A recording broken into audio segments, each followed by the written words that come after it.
Come on!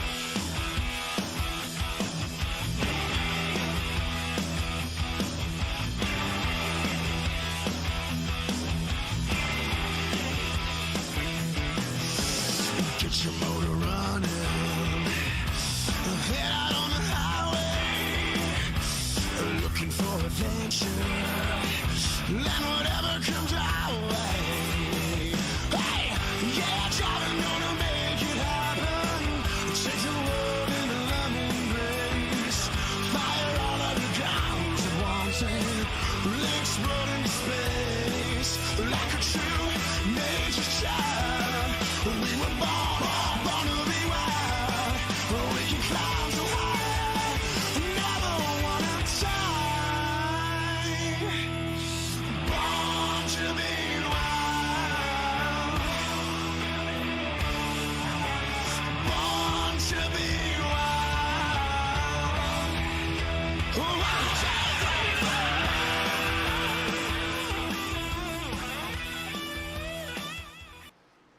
All right, welcome back to Full Throttle TV and the inaugural run-in here of the Clash series at ESRA, the Elite Sim Racing Association. This is Full Throttle TV, and I'm Dean Doucette. With me, Brad Patterson. Brad, we're taking on Daytona for race number 1. Yeah, absolutely. You know, it's been a long off season for these guys, and they're ready to go. You know, what better way to start out than the high banks of Daytona International Speedway here? Yeah, exactly. No better way than that. As we look in, we're right to grid already, Brad. So starting lineup, here we come. We look in, and it's going to be Zach Rinker on the pole tonight from Dark Horse Racing in the 60. Jack Webb will start on the outside of row number 1 in the 27. Mr. Shane Wyatt in the 4 will be starting 3rd. Mario Miranda, we seen him today in the Indy cars. He'll be starting 4th. Brian Curry puts his machine in 5th. Cale Dresbeck will be in 6th. In row number 4, you got Robert Warrens and Kyle Hall. Row number 5 is Brian Dublé and Ronnie Potts. Yeah, absolutely. Then followed by that, you're going to have Zach Fowler in that Punishment Motorsports car, followed by Dennis Warrens. After that, we're going to have, sorry, I'm having a little bit of problem here. You're good, I got it. We got Wirtz and Barnes in 15th and 16th, Hand and LePage, Johnson and Lovett starting 19th and 20th, Wiley and Mock 21st and 22nd, Jim Dalton, Benjamin Waters right there.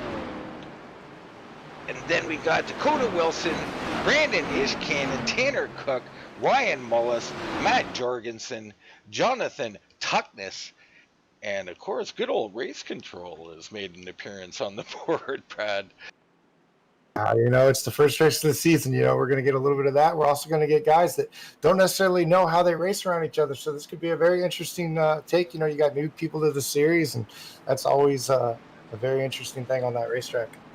It is. You know, we didn't really get into our keys, but standard Daytona, teamwork, pitting, you know, avoid the big one. Those are your big keys. Look at that track temp, though, Brad, 136 degrees tonight. Yeah, absolutely. It's going to make it hot, and it's going to make it slick. It's going to be interesting to see what these tires really do here. Man, is it ever going to be interesting? I don't think I've ever seen a track that hot.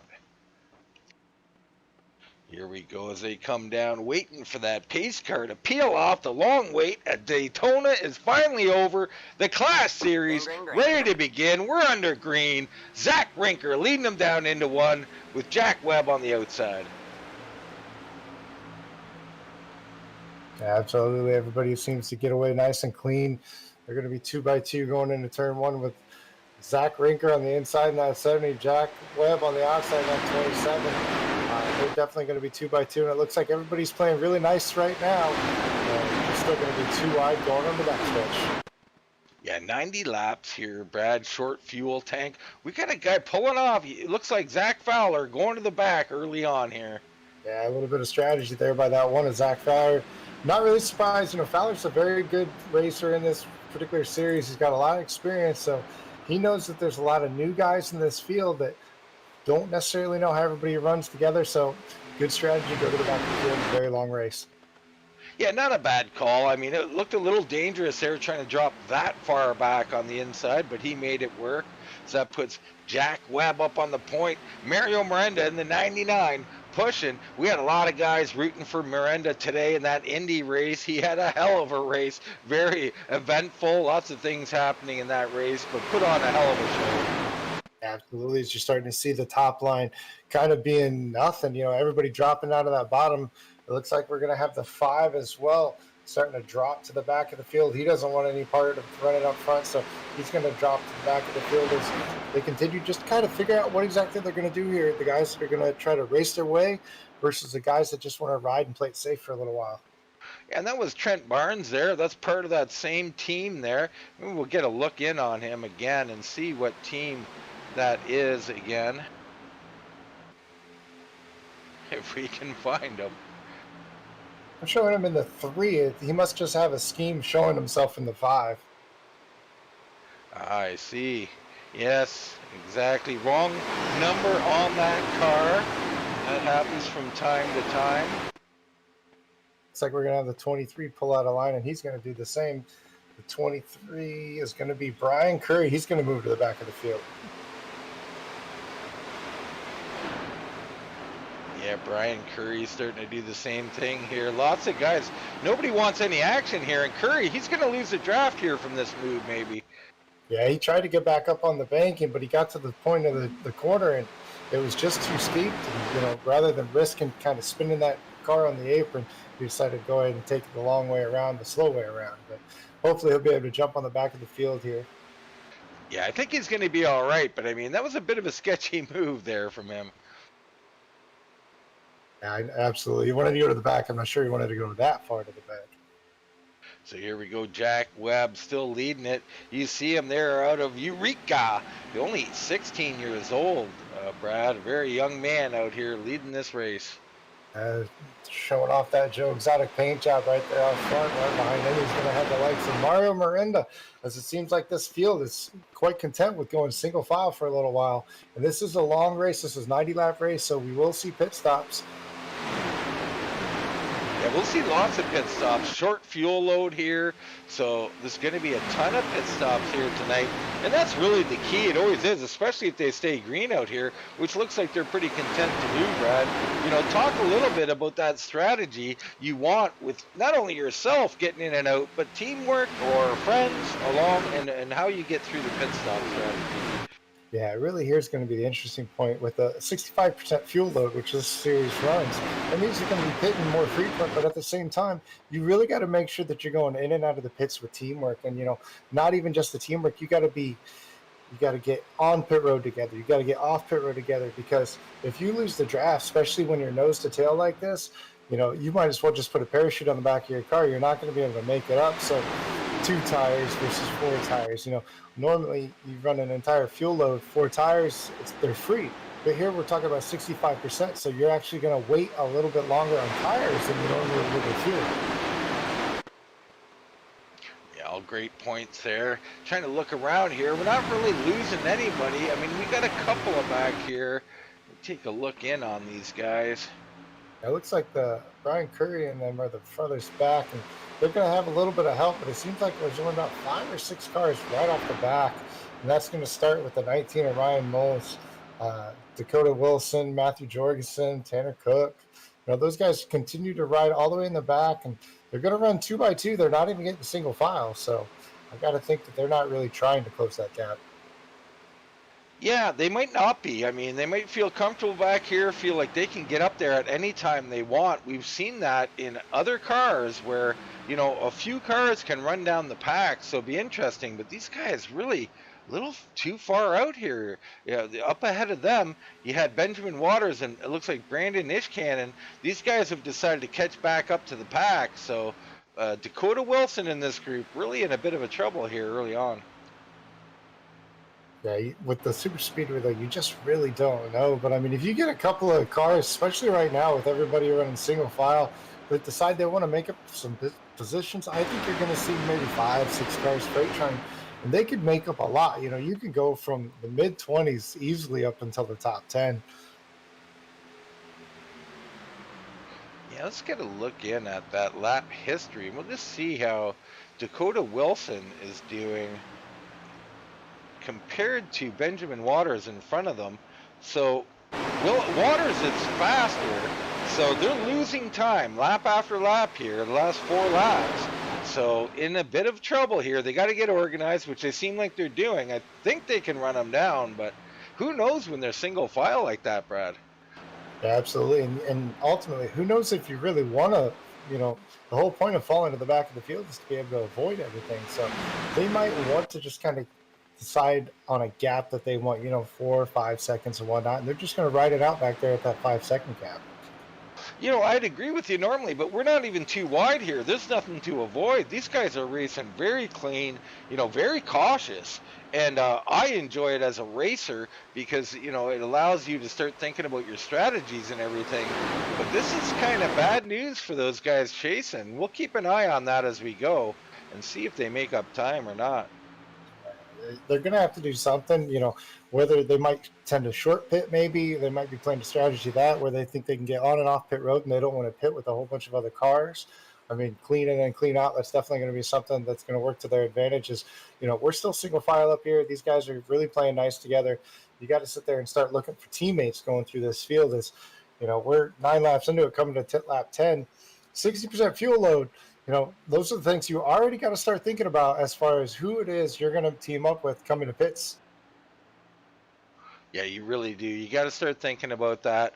I mean, I can imagine we're looking at 60%, you know, just over 20 laps, really, Brad, that these guys can do. Yeah, absolutely. As you know what, that second pack is continuing to lose time. It looks like you got the two up front. You got the 80 Dakota Wilson and the 96 of Tanner Cook really pushing, but then you always have a large gap back to the 19 of Ryan Mullins. It seems like he just doesn't want to get up there and push or something. So if they continue to have that large gap between the two of them, they're just never going to make time. As you see, the old switch is probably happening right now due to the 96 getting a little too hot. Yeah, that could be it there. He's just pushing a little too hard. These cars will breathe fairly fast, though, if you breathe them out the side a bit. But these guys not doing well here. We'll get another look in at that lap history. If we can get the right driver here. I think Tanner Cook leading the way here. And you can see they're losing anywhere from a tenth to 6/10 to 4/10 lap after lap. This is not good news. No, absolutely. And, you know, that's the part of the strategy that you always get. You can sit there and if an accident happens, you know, you look like the genius. You saved the day and everything like that. But if we stay green and they continue to just pull away, you were never even in the race. That's exactly right. You never join the competition. And speaking of the competition, let's get back up there, see if anything's heating up front. It's still Jack Webb, Mario Miranda, Zach Rinker, Shane Wyatt, and Cale Dresbeck, your top 5. We go back a little ways before we find any action. Looks like around Brian Wirtz and Robert Chapman starting to, you know, show their muscle here. You got the 82 up on the high side, starting to maybe think about starting a line up there. Yeah, it looks like himself. You're going to have Russell LePage is going to be up there. You're going to have that 3, a.k.a. 5 of Trent Barnes on that top side. He's starting to make a little bit of wave. As you see that, you see them starting to go right back down to there to the bottom. So not enough cars up there to really make anything happen, but some of that might be just trying to get the teammates and things upon that nature, setting up for those pit road. Yeah, the team thing, a big thing here at Daytona. You know, who you're going to work with, how they let you back in line when you're maybe, you know, before pit stops. All kinds of weird stuff goes on at these Daytona races, Brad. And, you know, some of it, it's all good. Some of it's liked, some of it's not liked, but it's all part of Daytona racing. Oh, yeah, absolutely. It's definitely a chess match whenever you come to the super speedway track because, you know, it's a chess match at 180 mile an hour. You got to do the right strategy. You got to get with the right guys who can push, who's willing to push, who's willing to be aggressive. All of those things, you just kind of, as the race unfolds in front of you, you got to make that decision. And ultimately, sometimes they can work for you. Sometimes you can be the guy going to the back just because you have no help. Yeah, that's exactly correct. So we see the 87 of Kyle Hall now on the outside. He's up a bit alone there. I think he's gonna fade back. It looks like he wants back in line. Yeah, he's only got a couple of cars before he gets back there to that 22 of Russell LePage. It looks like the 01 is going to go to the outside. The 00 is going to go to the outside. So this will be the first time we got a highline starting to actually formulate. It's going to be interesting to see if they're going to be able to work their way forward, or the moment they get openings, they're going to drop to the bottom. And this could be the break that Tanner Cook and Brian Curry, Matt Jorgensen, Ryan Mullis, Dakota Wilson, Jonathan Tuckness, all back a group. They're almost 10 seconds off the pack right now. Yeah, and if you look at that outside group, it's headed up by veteran drivers like Kyle Hall. Get the 00 of Brian Dublé. You got the 01 of Darren Bruce. He's a newcomer here, but definitely Kyle Hall, Brian Dublé. They're nobody to shake at. So when you see guys like that starting to go to the outside, it's probably one of those deals where, hey, we're going to start doing everything, but now you're going to have those guys behind him. You had that 22 drop to the bottom line and a couple other guys. So again, you're back up to 3 on the top side. That's just not going to have enough power, enough energy to do anything. Yeah, they're just not giving it enough time to formulate up there, not pushing quite strong enough. As you see the 87 come in line, or is that Bruce? No, that was the 87. Darren Bruce, he mentioned a newcomer. I happen to be familiar with him, though. A hell of a racer. Going to do very well in this series, so keep an eye on him as this series goes forward. Another thing you got to think about is the temperament of these drivers. Some guys are very content with just doing that strategy and just riding around and riding around and riding around. Where some guys are just a little bit more aggressive, and some of the guys, they'll even tell you, hey, we get bored riding around. We're going to go to the top side just to see if we can make something happen. It's not that, they're not still racing. It's just they can't just sit there and ride around and, they want to race. Yeah, exactly. I mean, you get out here and the adrenaline's pumping for some guys. They want to go to the front. We know that, Brad, ourselves racing, yourself, you guys, you and another teammate there racing towards the front. We had other teammates who didn't want to do it. There's varying opinions of how to do it, but you have to race your race. And unfortunately for some of these guys, they're just not getting any help. As we see the 5 all alone fading back, probably going to, yeah, he's going to drop right in line right there. Yeah, that's going to be the 5, the quasi 5, we'll call him tonight. He's actually in the 3 of Trent Barnes. That's going to be one of those things I'm going to have to remember for all night. Falling back in line, so now it looks like everybody's going to be nose to tail. We want to look back and see what any of this racing has done to that group behind us to see if they've been able to make up any headway. Well, Trent Barnes once gave me a hard time, Brad, so I think turnabout's fair play. You better get that number painted on there correctly. Trent, we joke around. We love you, man. Go get him. Yeah, the big thing, though, look back. The 96 of Tanner Cook, the last time we checked on these guys, they were about 3.5 seconds off the lead. Now they're over 12.5 seconds back, nearing 13 seconds. That's disastrous for something like that if they're playing a strategy, especially with these guys playing very nice at the front of this field. So they got to be hoping for a caution at some point in time to be able to really make up that track distance. Yeah, we look at the time history between Curry and Walters, the last guy in the pack, and you can see 4 of the 5 laps they lost time. They did gain 3 tenths. That was probably when they were too wide up there. So as long as those guys are single file at the front, this pack is almost done. I mean, those guys in the pack will race at some point, but right now, world of hurt for Cook and others back there. Yeah, and you can see they're just trying it out. They're trying to see who cycles to the front. Sometimes pushing a guy until you get hot isn't actually the fastest way because of the amount of speed and time that you lose when you cycle that through. I mean, we used to have that the tango of the 2s and whatnot, and sometimes it was even easier just to sit back there and kind of work your temperatures, but stay in line because you would actually lose more time getting a fresh guy up front. That way you're able to push him through. Yeah, all great points there. Right now, Webb, Miranda, Rinker, Wyatt, and Dresbach continue to lead this race. We got another little line forming on the outside. I think that's LePage maybe leading that outside line. Yeah, absolutely. You're going to have LePage, and it's going to be the 82 of Brian Wirtz, and then you're going to have Trent Barnes in the 3, not the 5, 3. And they're starting to make a little bit of way, though. I mean, they're pushing up. They're currently in line with the third place position. So they've got a little bit of momentum. It's going to be interesting to see if anybody goes to the top side to follow him. As he's pushing them past. I mean, they are moving on that top side. Yeah, they are moving. All of a sudden, just that outside line with only 3, 4 cars are really moving towards the front, as that inside lane perhaps a little too laxed and not formed up enough. It looks like the 22 going for the lead here. Yeah, what might have happened is you might have had these guys starting to cycle their pit strategy, starting to change those tires and everything like that, get ready for that pit stop. And next thing you know, you got a full line on the outside with a full head of steel. Yeah, I never like it when those guys get ahead of steel, Brad, but Yeah. they're looking good out there. Oh, and a little bit of a mistake there from the 82 on the high side. That's going to cause some problems on that high line.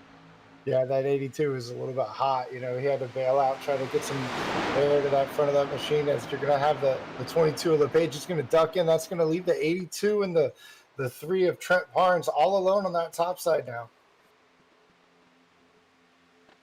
Yeah, those guys, I mean, they're hanging in there right now. But we look back at our other group for another update. It's Brian Curry leading that group. We'll look in on that lap history again. And they continue to hemorrhage time. Now shown 11 and a half seconds off of the group, off of the back end of that group. So deep trouble for these guys. Yeah, absolutely. You're starting to see a little bit of panic up here at the front. You know, you're starting to see that 99 of Mario Moreno really starting to push on the 27 of Jack Webb. You saw that last time kind of get out of shape on the exit of turn 2. They're still trying to do what they can, but there's starting to be gaps even in this main pack as it starts to get really spread out. You see the ages of these two leaders, 16 and 17 years old. The youngsters showing the way. Wirtz, 25 years old on the outside. He's got help from Barnes. We're not sure what Barnes' age might be, but he is a vet, and I can tell you he is a great driver. He drives in the Pro Series, a highly talented guy. So watch out for him. And they're really hooked up, these two right now. Yeah, I got to think they're just kind of testing the waters because as you said, you know, Barnes he's a pro here. So he knows that he's not going to get it done with just himself and one other driver on the top side. They're trying to see just how fast they can be, though. Just kind of learn a little bit for later on how much temperature you can put in that vehicle, how many laps you can push, things like that. I think that's really what's going on right now. Yeah, most definitely, as we're on lap 24 of 90 right now, and this guy's going a little longer than I thought they would. I think they're running a little more fuel in these cars, maybe 80%, Brad. I'm not sure exactly, but any time now, pits are imminent, I would imagine. Yeah, absolutely. They're running 65% today, so 65% is going to be the limit. So pit stops are definitely imminent. Yeah, because, I mean, you cannot do 40 laps regular, I don't believe, so they should already be on that pit window right now.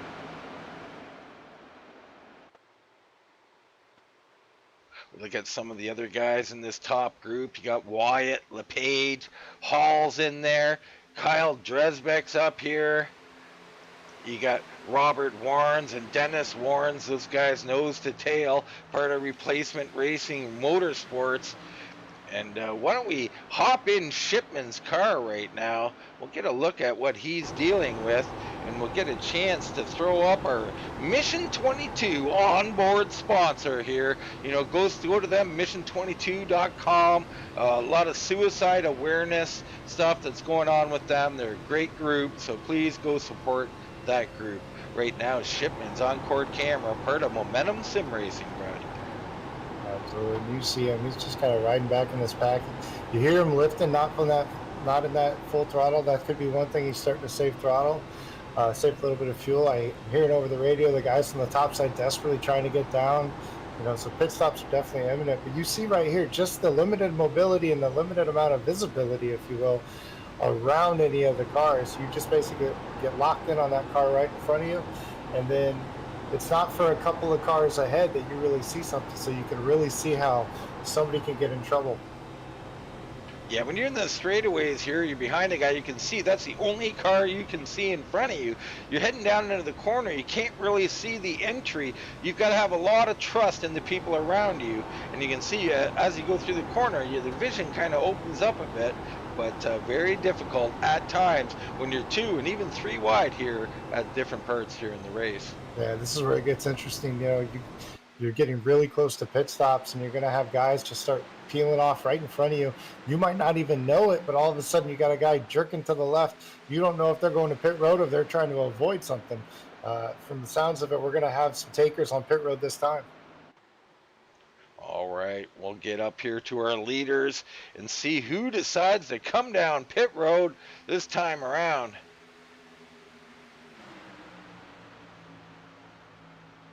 Webb really leading this whole race. Unbelievable, Brad, that he's been able to do that. Miranda content to sit here behind him. Yeah, definitely working well as a team. They know that it's not necessarily leading the most laps that matters, it's leading the last lap. Because we got a full line of takers coming to pit road here. We really do. Everybody doing a great job so far as I can tell. Almost the whole field coming in, Brad. My goodness. Yeah, and it's going to be very interesting to see. You saw Miranda able to actually pass our leader coming to pit road. It's going to be very interesting to see if he did get that car slowed down enough or not. Looks like the 81, the only one with a little bit of a blip of a problem, but what a fantastic job from these guys. Miranda missed his box. He had to back up twice, lost a lot of time. First car on pit road, not able to execute on pit road, had to back up. Wow, Miranda with a problem. He'll have to persevere through that as you see the whole gaggle of them coming off of pit road here. Unbelievable scene here at Daytona.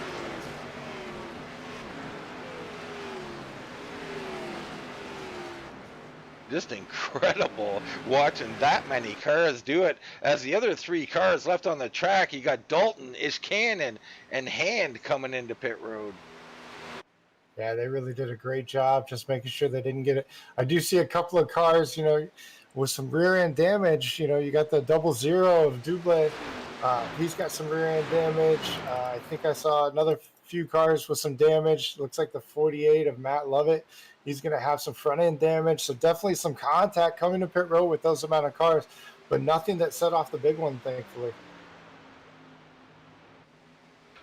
Look in on these pits and you just see some of these pit times and pit lap times and see Larry Rinker with the best pit there at 38 pit lap time, and that puts him into the lead. Unbelievable move there from Zach Rinker. He was definitely able to get in and out on time. Right there with our leaders, you got Zach Webb right with them. You got the 82 of Brian Wirtz right with them. And it's really created a 4-car breakaway. Yeah, it is. It's a 4-car breakaway here. Then you got Dennis Warrens, Zach Fowler, Robert Warrens, Trent Barnes, Russ LePage, Kyle Hall, Cale Dresbeck, and Mario Miranda at the tail end of this group. Yeah, and that 4 of Shane Wyatt, he's trying desperately to stay on the back of those 3 cars, but he's slowly starting to lose that draft. If the front 3 realizes they need to check up just a little bit, because they're really going to need that 4th car. Yeah, and they're in the same problem. They're losing time here lap after lap, so down a 10th this lap. And wow, these 4 cars out front, if they can stay hooked up, they might just walk away here. Yeah, if you look back a little bit further, you're going to have Kyle Halls, you're going to have Trent Barnes in that 5. The 87 is going to be back there. So you're starting to see a couple of cars with the same schemes. I'm wondering if they're teammates. This might have worked out exactly the way they wanted to. Then you have Miranda, who had that kind of mistake on pit road there. It cost him a little bit. But definitely you're starting to see the teams that execute pit road come out on this on top. And that's really one of the keys to this always is execution on pit road. It is, and we'll check in on some of these guys who had some issues. You got Benjamin Walters here. I believe he's shown a lap down. Brandon Ishkanen all alone on the track. Jim Dalton and Ryan Mullis, these guys really in a lot of problems here. 9 seconds behind Dakota Wilson, who's with Tanner Cook.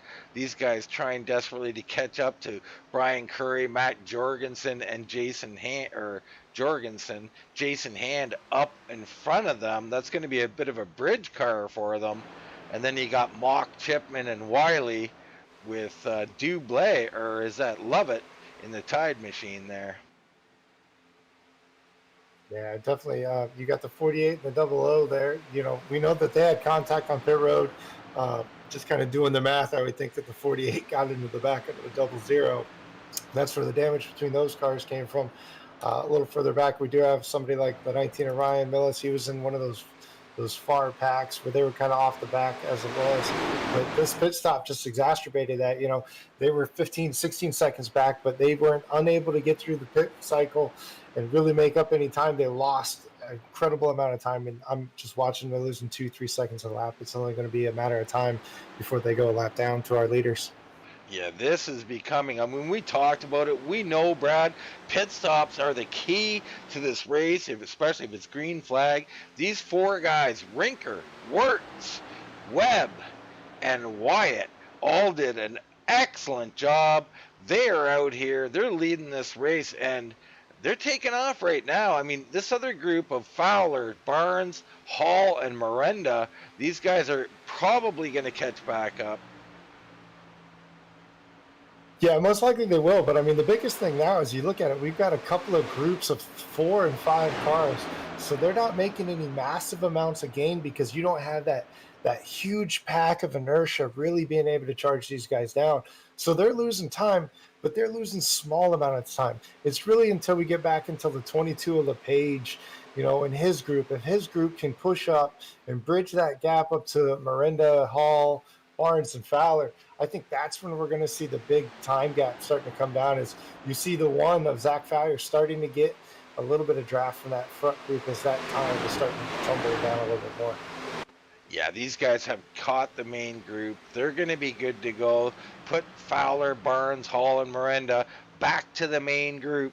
So, and then behind them, you got LePage and Dresbeck coming with Warrens and Warrens behind them.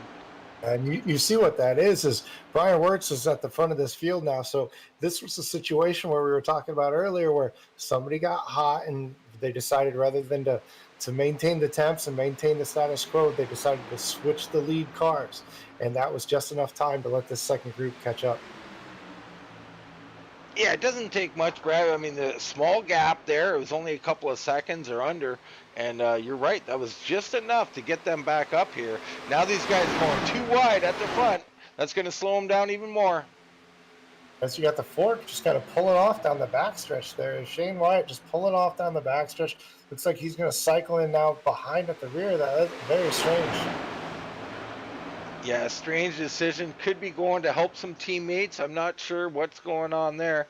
But it's Wirtz on the low side, Fowler on the high side. Fowler's got Barnes with him, and Wirtz has got Webb, I believe, behind him. Looks like Wirtz is going to continue to lead this lap, though, as Fowler still hasn't been able to lead a lap tonight. So they're going to push very hard because if they can get clear, that they're definitely going to drop down to the bottom.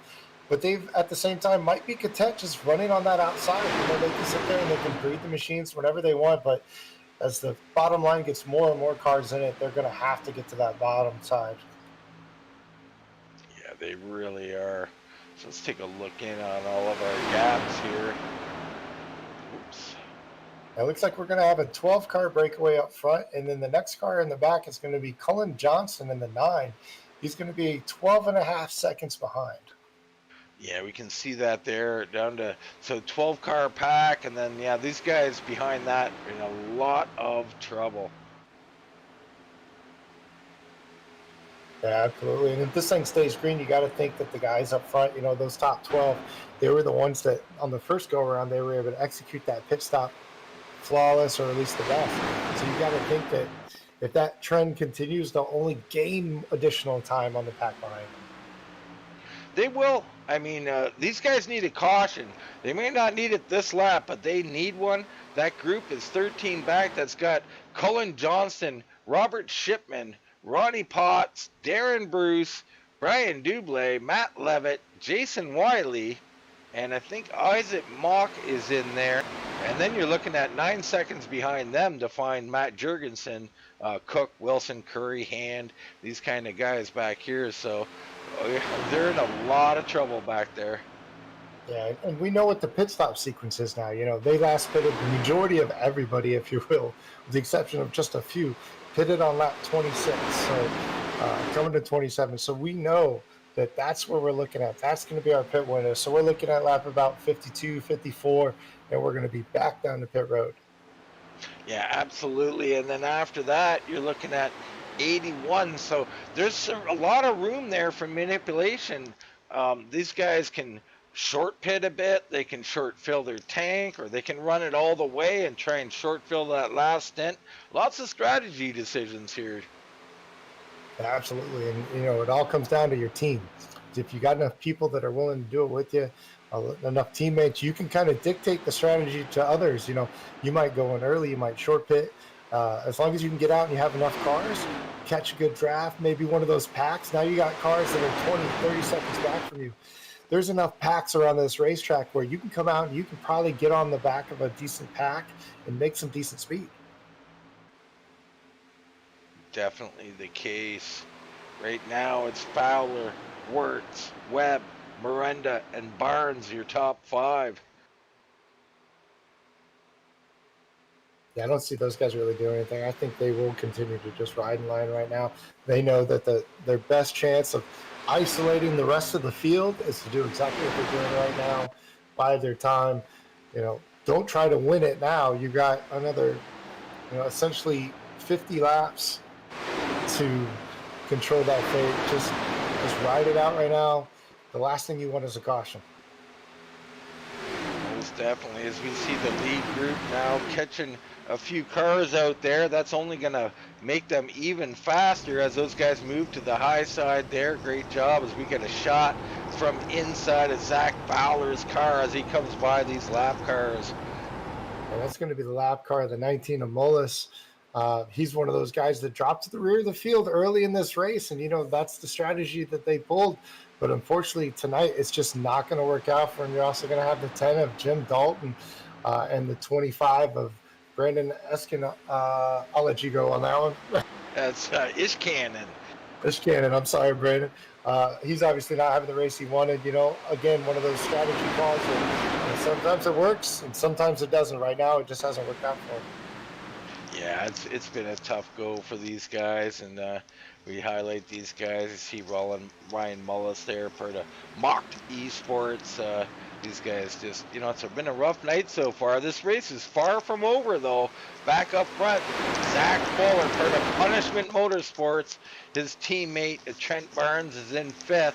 You got Wirtz in 2nd, Webb right there, and Miranda as still, Brad, the youngsters of Wirtz, Webb, and Miranda really doing a great job out here. Oh, they really are. I mean, you would think that these are the veterans. They're sitting out front, they're calm, they're not letting anything rattle them. They're good with just staying in line. They're not really forcing the issue. Generally a younger racer is going to be that guy that's going to be like, oh man, I got to lead the laps, I got to win the race, I got to lead the most laps and everything like that. But it's really impressive to see the fact that they can just sit back there and they have the composure and the know-it-all and just kind of the 1,000-foot overview of knowing, hey, this is what we got to do to be able to contend for a win, to where it's between 12 people, not 40.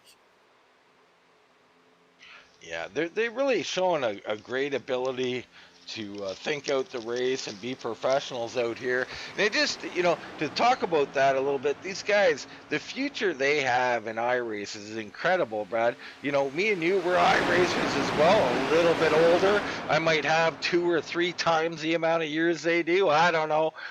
But, to think about what you could do as a 16-year-old with this kind of talent and this ability, I mean, it's unlimited for these guys. Oh, it really is. I mean, you kind of look back at it and it's like, wow, this wasn't even around when I was 16. So, I mean, I don't want to date myself or anything like that. But if I had something like this when I was 16, yeah, I'd be on it 80 hours a week. Let's just say, Brad, that back in my day, we had a lineup at my house to play Pong, okay? I'm not sure if anybody knows what Pong is, but you need to look it up if you don't. That was the video game of that era, and we've come quite a long way since then. I might have to Google that a little bit later, find out what we're talking about. Well, Just Pong, if kidding. you don't know, is Pong was you had two little rotating paddles, right? That you could there was a ball bouncing in the middle. If you know, like Breakout or something, it was like that. One guy on each end, and you just bounce the ball back and forth. We called it tennis. You put four out there, you called it hockey. I've called it Bristol at some nights, so. Anyway, I think I've gone a little too deep into the Pong situation. Back to the racing. Zach Fowler on the point still. Let's check in with our chasing group. That'd be led by Robert Shipman. They are now 22 seconds behind. And we look in on the lap history. They are hemorrhaging time at 1.5 seconds plus per lap. Yeah, they definitely are. But you have some newcomers in the back of this group. You're going to have the likes of the 51 of Matthew Jorgensen really making up some time on that outside. Brian Curry's going to be with them, so we might have some new cars at the front of this field. Sometimes you will get a situation where guys on the inside, they don't push, they don't, they're trying to log those laps at the same time, but they're not pushing, so you're not gaining time. So it looks like we got some guys stepping up to the front of this field to see if they can possibly take their turn at the front to close a little bit of gap. Yeah, Jorgensen and Curry are going to get up here, and they're going to see. Let's hop on board with Brian Curry here and see if we can't get a good shot of that. We'll bring up our Mission 22 onboard camera, and you can see here he's right on the bumper here, trying to give a good push. Got to get really close. This is probably not even close enough yet, Brad. No, I mean, this is a matter of how comfortable you are with the guys. If you're teammates, generally the rule is you never push the pusher.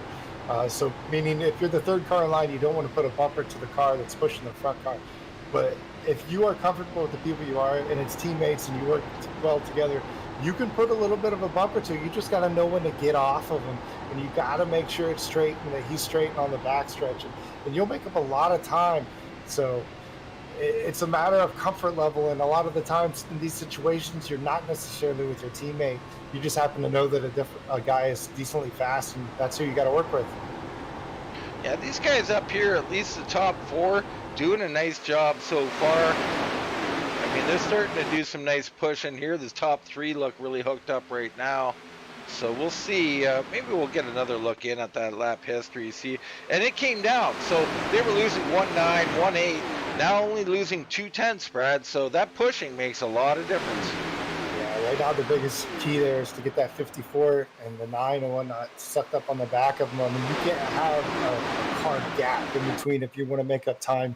These front three will be able to push for a little bit, but in 3 laps they're going to be hot and they're going to lose all that time again. Right now, you need the rest of the group to understand, hey, you need to get close to me. You really need to be tight if we're going to make up any gap. And even then, 25 seconds is huge. You're just not losing 3 seconds a lap. You're still only losing 0.2. We look around that lead group now, and these guys, they continue. You look at the front, the 82 will Wirtz pushing Fowler. He's doing a better job of pushing there, so it's no surprise that they're gaining time instead of losing time.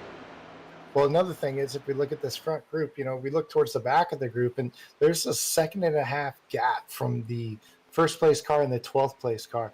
At a track like Daytona, at a 1.5 seconds gap, that is huge within this lead pack. So they're starting to get stretched out where the other group is starting to kind of formulate together, and that's exactly what that other group needs to be able to take away some time. But the other group really has to be able to hit that pit stop, because that's really going to be where the time is gained. And we're coming up on lap 50, so I think within the next 5 laps, we're going to be back on pit lane. Yeah, it looks like these top 6 are really trying to separate themselves from the rest of the group here. They're pushing pretty hard. They're trying to make a run at it. I don't think they can get away when they're this close, but they're darn well trying.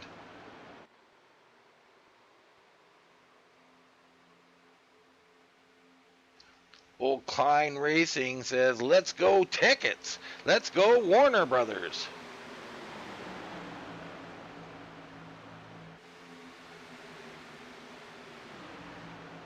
Yeah, they're continuing to push very tight on the top side right there at the front. You got to think that they're starting to figure out who's going to be my pit partner. Most of these guys, I expect in the top 12 to come down at the same time. It's going to be a matter of, will we see something where a couple of the guys don't necessarily call out? They want to do it. They want to surprise it, because if they break up this 12 pack even more, then that could be a totally different story. You could sit there and have 7, 8 guys all by themselves running out front. And maybe the commenter there on YouTube can let me know, the Warner brothers, if you're talking about Dennis and Robert, because we have them listed as Warrens. So that's how they are on iRacing. That's how they are in our system. Just let us know if there's actually Warner.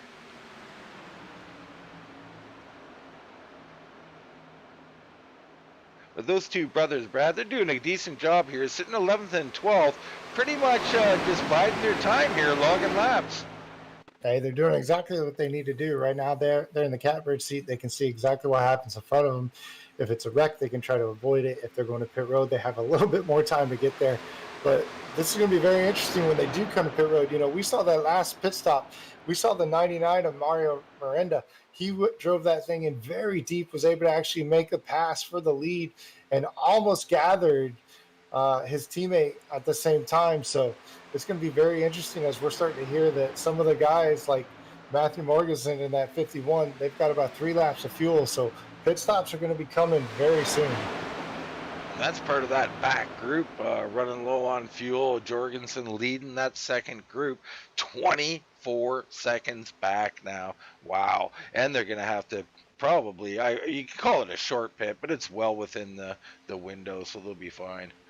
Yeah, none of these guys can make it to the end, so we know that we're going to have to do one more pit stop after this, if nothing else, just for a splash. So really, the window's already open. So we'll be looking in on that. Let's get the other. Here we go. Oh, that was close. The 5 almost got into the back of one of the drivers coming to pit road. Very tight action, as always, here on pit road. Sorry, the 3. The 3.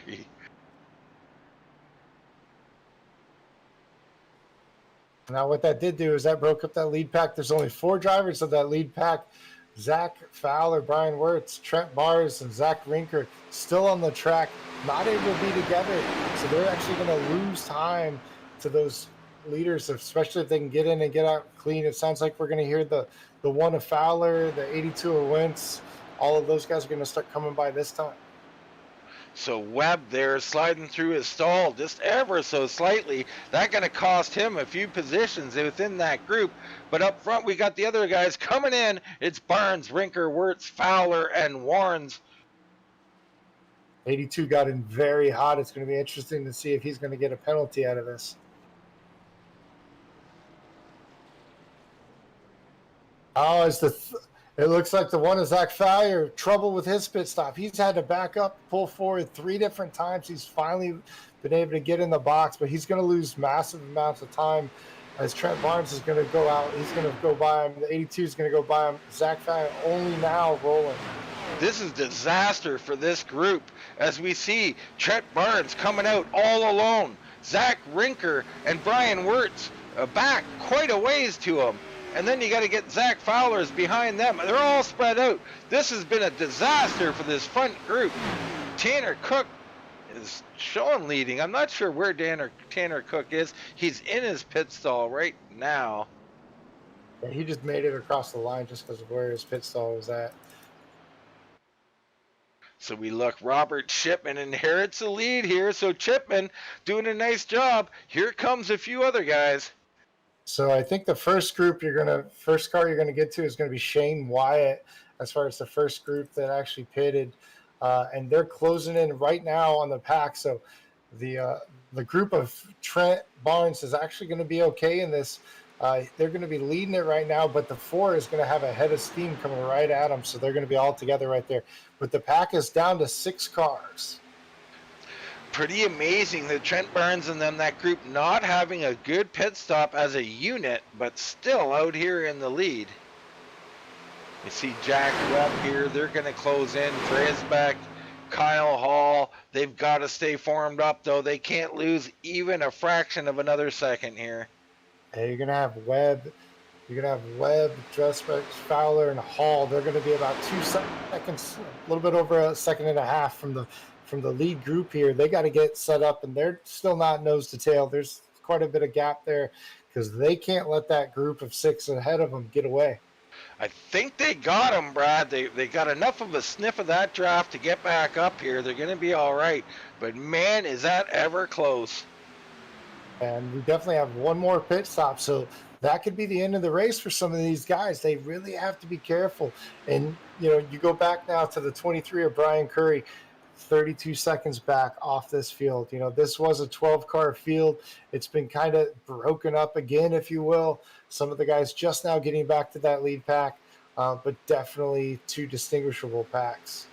Yeah, Curry and Bruce back here in deep trouble. You got Robert Warrens in front of them. He is all alone. I mean, he's got the help of the 19, but the 19 is a lap down at least. So, he's got a little bit of help. Oh, and they can run a lap car. Almost trouble there. And the 59 is off the pace a little bit after that. And all of this work could be for nothing. One incident like that, running up on a lap car, getting out of shape. This entire race for these guys, these front 12 or front 11 now, or actually 10. We're only down to 10 up front, where they've been working very difficult, trying to establish themselves as a lead pack and being able to pull away. One caution, we're back to square zero. Everybody's put back together. So right now, this lead group of, it looks like about 10 cars here, with Kyle Hall at the back end of that group. In front of him, you got Fowler, Dresbeck, Webb, LePage, Rinker, Miranda, Wyatt, and Wirtz, with Trent Barnes leading the way.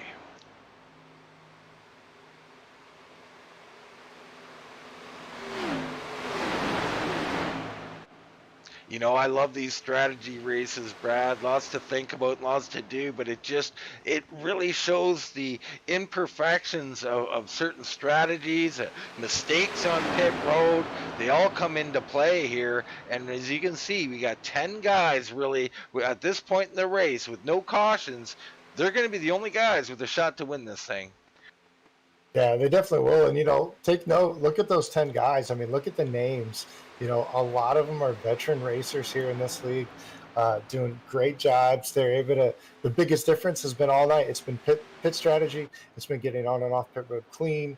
It's the guys that sit there and they take the time, and they don't necessarily practice to be the fastest guy on the track, but they know that you can gain massive amounts of track position and time getting on and off pit road clean. And that's one of the keys to this race, or any speedway race. You're so jumbled together. The cars are so close together. What's different is how you get on and off pit road. Well, speaking of which, so now we're going to come down after this lap. We'll have about 30 to go, Brad. That pit window will open up soon, as they can do about 28 laps out here on fuel. So let's say 25, so that would put us down to lap 65. The pit window would open. Now you're in this group. Do you have a team? Do you have 3 guys that are willing to risk it, come in early, do something crazy? I mean, you know me, I race to win, not for 7th, not for 8th, so I'm going to try something different. Absolutely. There's so many things to that. You got to go in. You're only going to take a splash of fuel. You're not going to be in that pit long. You're not going to take any tires. Then you got to get out very gingerly, because on those old tires, these guys, they've done green flag pit stop. They couldn't have taken more than 2 tires each time. So they're going to be on old tires going around that apron. You get too fast, all of a sudden you're going to lose the car. So I wouldn't be surprised. Right now, this race looks like it's going to go green.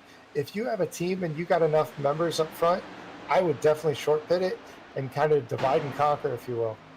Yeah, I mean, short pit it or long pit it, but I think the majority of people will long pit, so try something, right?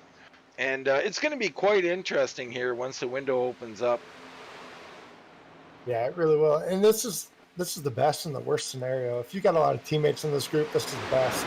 If you've got yourself and maybe one other guy, this is worse, because you know what? All you can do is follow. You can't make your own strategy here because there's just not enough cars. Yeah, that's right, Brad.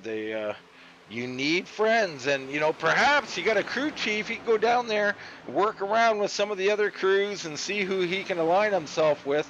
I mean, we see it in NASCAR. You definitely see it in sim racing too. Guys trying to make deals down on pit road. I mean, I don't know about you though. I mean, I've seen some fast cars, but I still don't know who's got a really fast car. I mean, we've done a lot of this. We've done a lot of strategy and everything like that. We've seen the 3 of Trent Barnes and that 5, if you will, make his way to the front from deep into the field. We've seen the 4 of Shane Wyatt towards the front. Mario Miranda, he's been up front all night. Zach Rinker's been up front all night. Russell LePage has done a good job. The 27, but we haven't really started racing. Oh, and we have a caution flag. Yeah, we got Jason Hand having a problem somewhere. Oh, and we got guys through the grass in our lead pack. Miranda. We got the 27 of Webb. Oh, wow. Wow. The wreck happened right in front of him. The car's kind of cleared. There was a car. The only way he could avoid it was going to the inside right in there into the grass. But this will change everything. This will put everybody right on that edge. So let's just get a look in here. We'll go to a different camera here. And we'll see here the 55, Jason Hand, and he just makes a little move down the track, hits the apron, he's loose, and he's around. So then behind him, a big checkup. Oh, the 94 has got some heavy damage there. We'll try and get a better view here. You see the 94 coming down towards pit road. He comes back up on the track right in front of our leaders. Oh my goodness. Wow. That was not good, Brad. No, it really wasn't. And this will put all of our leaders into a very difficult situation. We know they can go 26, 27 laps. We will be completing 64 at the stripe. So it's going to be very difficult to make it for the rest of the way. It'll be right at that line. So that he didn't come up in front of our leaders, but our leaders had to drive through the aftermath. They did a great job of avoiding him, getting through the grass and others, but there was all kinds of carnage as we got to get back to live action as pit stops are taking place. This is where you can't have a mistake like we had earlier with drivers running through pit boxes. This could essentially set up the end here. So it looks like Rinker first off at pit road. You got Wyatt, Miranda, Wirtz, Barnes, LePage, Fowler, and Dresbeck. Looks like Curry as well. But this is going to help out. These guys were 20 to 30 seconds behind the group, some of these guys. Cullen Johnston, Wiley, Dakota Wilson, Dublé, Chipman, Bruce, Lovett. I mean, I keep going. Cook, Hall, all back in this thing. Absolutely. You're going to have the 19 of Mullins. He's probably going to take a wave by. You're going to have the 90 of Dennis Warrens. He's going to take a wave by. Some of these guys are going to be able to get back into it via the wave by. This track's definitely big enough to be able to get a wave by, come down and still top off with fuel to make it to the end. This is where, the gloves are going to be off. The only thing that you might not want to do, and we'll have to see how much fuel consumption they can do on these pace laps, you might not want to be the lead car. I mean, you might need to save just a little bit of fuel. You'll definitely need to save fuel if a green-white checkered happens, and that can completely change the complexion of this entire race. So it's going to be interesting. We're going to have to see which drivers decide to come in and kind of top off what we get to go here. Yeah, we'll be looking at, 26 laps. I think they can make it from here, Brad, but you're right. It could be close. I mean, it's been a very green race, but one green-white checkered, and they will not make it. We see Jack Webb coming back down pit road. He might be one of these guys looking for a little top-up. Could be a repair scenario, too. I'm not sure. Yeah, I mean, we know the guys that came in. It was well, can we look at that? Can we go ahead and look at the pit stop time? Let's see if everybody decided to take 4 tires based upon the time, we think, or if they were just topping off on fuel. Pull that up right now. So we see the pit stop time. We got Rinker, Wyatt, Miranda, and those three just fuel only. LePage tires, it looks like. Dresbeck tires. Johnson, Jorgensen, Dresbeck. Yeah, those guys got tires. A lot of guys at the back took tires, but we got fuel only for about 6-7 drivers.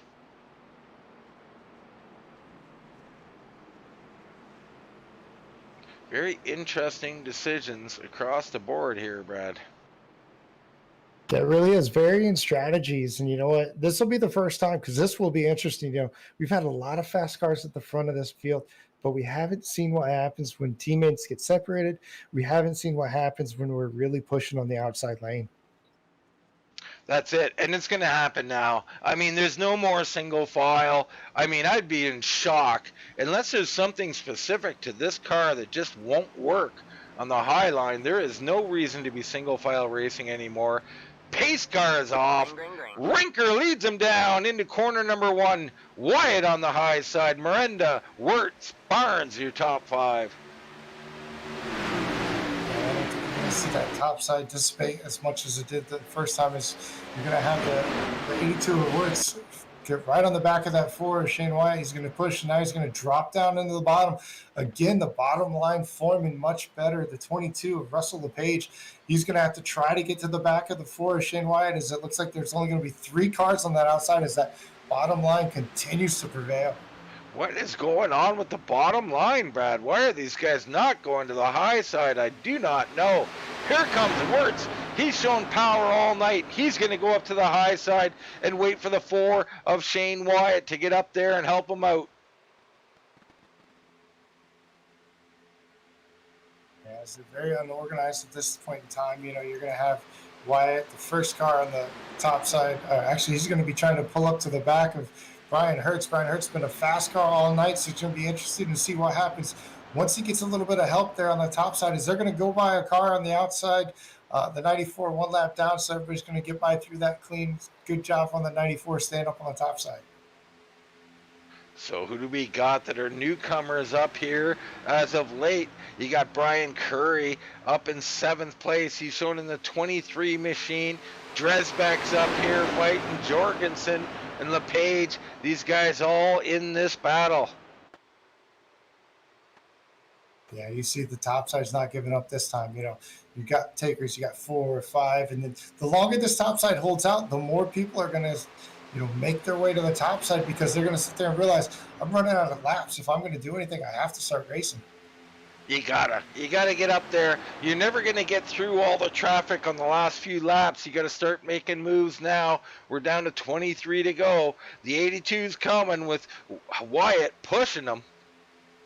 Yeah, you see that he's going to draw even on the backstretch. The 82 of Wyatt, you're going to have the 60 of Zach Rinker on the bottom, as the 4 is going to give him a shot, trying to get separation. Looks like he's going to be clear, and he is. He's going to drop to the bottom. The 4 is actually going to follow.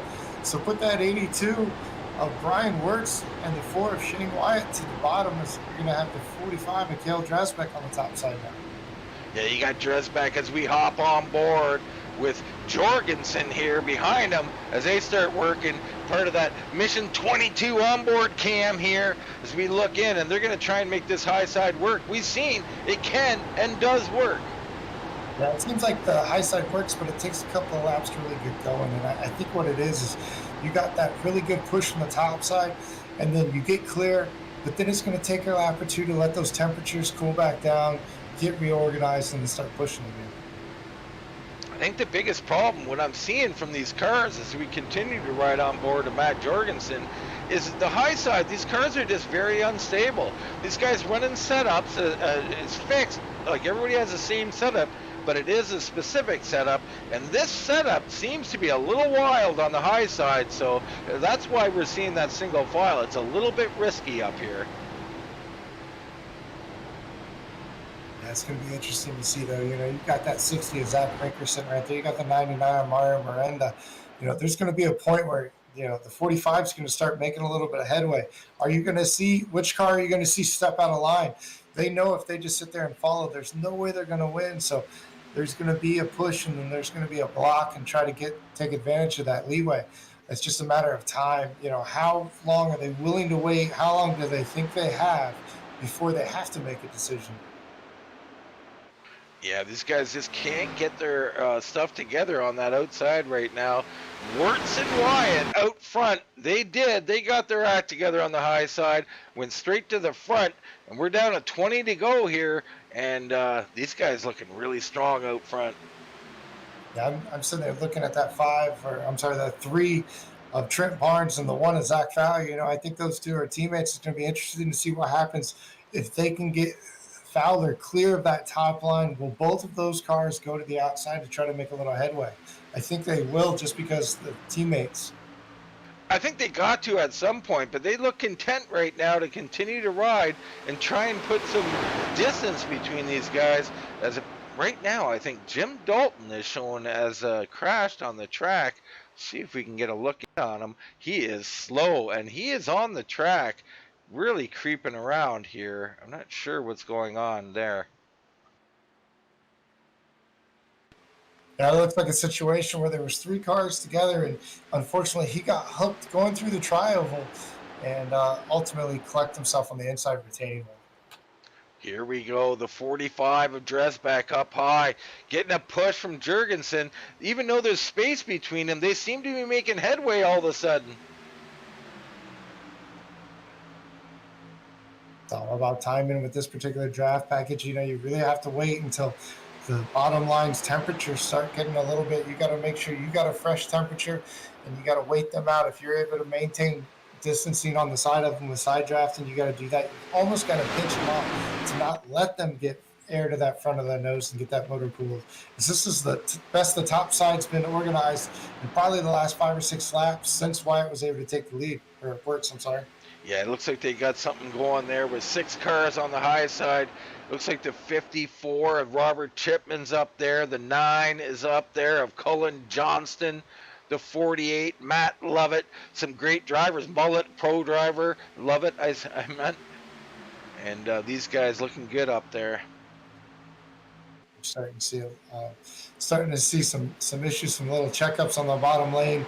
Possibly some connection issues from one of the cars up there that's causing a little bit of confusion. It's going to give that top side a much needed boost, and it might be exactly what they need to be able to push the 45 by. And you see, he did get a good run there. He's thinking about it. He's down to the bottom, barely. And that was it probably looked a little closer than what it was in the camera angle, but it was definitely one of those deals where that could have been bad. So put the 45. Oh, and they're wrecking behind. That's Lovett back there, or behind Lovett. That's Fowler and a bunch of others. The 27 involved the Jack Webb. Carnage back here.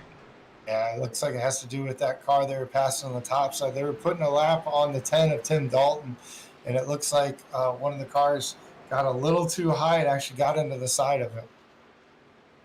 Let's see if we can get a look in here. Sounds like I'm hearing it was the 54.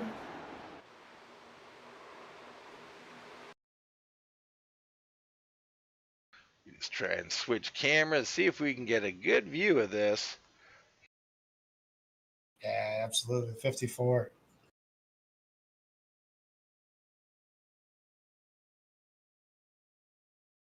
So we're on the 54 here. We see him on the high side. Looks like he's got one heck of a run. And I don't think it was him, as that incident had already occurred. We'll back that up.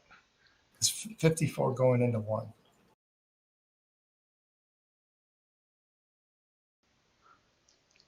It's around the 54, but it was back behind them. Let's take another look here. We'll look in from Kyle Hall in the 87. They're going by this lap car. Oh, and a little contact there. Yes, you're right. The 54 did have contact with that car. He was fine, but the carnage is all behind him. You see Fowler, Webb, and others. Wow, what a mess. Yeah, it took out a lot of good cars. The Fowler, obviously a great car. Webb 27 was a great car. This will ensure that all of these cars will be able to make it, green, white checkered on fuel. So fuel will no longer be an issue for sure. Yeah, fuel strategy out the window. Old Zas Gaming saying that 25 still looks amazing. Let's get It a looks like look. we're gonna have some takers on pit road. It's gonna be Shipman. It looks like we're gonna have the 3 of Barnes is gonna come down pit road. The 87 of Kyle Hall. Some of the veteran drivers coming down pit road. They're gonna take 4 tires, get that thing full of fuel, and go back out. Apparently, he's talking about Brandon Ishcannon in the 25. Looks like he's going to be our lucky dog here, coming around in that Bud machine from very familiar paint job. Brandon, perhaps back in this race. I'm not sure if he was 1 lap down or 2. Let's see if we can find out. Yep, he was the first car 1 lap down.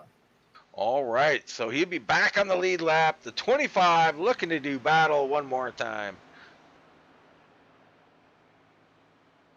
Up front. Pretty interesting because this will separate our 2 leaders of Dressbach and Wirtz. They will no longer be nose to tail, so they will be separated.